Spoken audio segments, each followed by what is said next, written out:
मैं एक किस्सा पढ़ रहा था और आपने तो फिल्म भी करी है। उसमें जो संजय दत्त का किरदार है, वो जो किरदार है वो एक ऐसे व्यक्ति का है जो वाकई असलियत में था। भुज में जी, जो वाकई जी। असलियत में था, रणछोड़ दास पग्गी। 1965 और 1900, ये देश की जनता को पता होना चाहिए, देश के युवाओं को पता होना चाहिए कौन था रणछोड़ दास पग्गी। रणछोड़ दास पग्गी वो व्यक्ति था जिसने 65 और 71 की लड़ाई में भारतीय सेना का मार्गदर्शन किया। और जो पग्गी नाम दिया है क्योंकि वो पग पहचान लेता था, कितने ऊंट गए हैं, कितने लोग उस पे गए हैं, इसलिए उसको नाम पग्गी दिया गया। और उसके नाम पर बीएसएफ की एक पोस्ट भी है आज की तारीख में।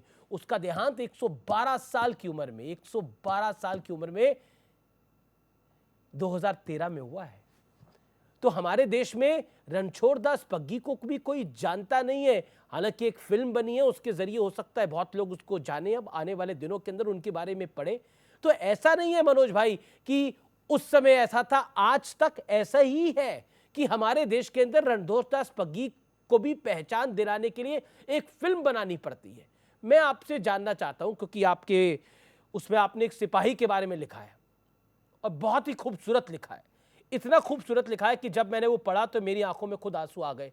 जब मैंने वो सुना तो वाकई मन में ज्वाला सी कूद उठी। आजादी के इस जश्न में जरूर सुनाइए। मैं जरूर सुनाऊंगा, और उसके पहले मैं आपकी इस बात पे भी तस्दीक की मुहर लगा दूं कि ये सच है कि हम अपने झूठे हीरोज से हमें कभी वक्त ही नहीं मिला कि हम सच्चे और असली हीरोज की तरफ जाएं। हमारे पास कहां टाइम था कि हम रणछोड़ दास पग्गी की तरफ देखें। क्यों?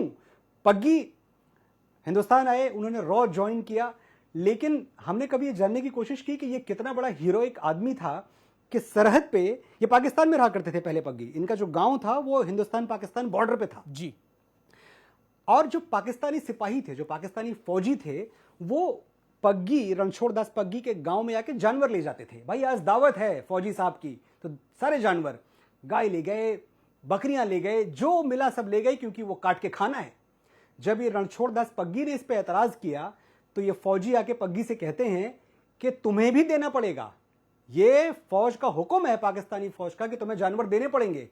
पग्गी ने कहा हमने देवी मां की सौगंध ली है कि हम मासूम जानवरों की बलि नहीं देंगे।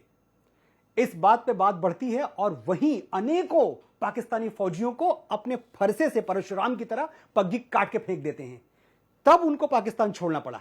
हमें यह कहानी नहीं पता है कि एक आदमी अपनी कौल का, अपनी कसम का, अपने वचन का, अपने धर्म का इतना पक्का था कि मैं जानवरों की बलि नहीं दूंगा, उसके बदले मुझे कुछ भी करना पड़े। हमने नहीं, पग्गी के बारे में कभी नहीं जाना।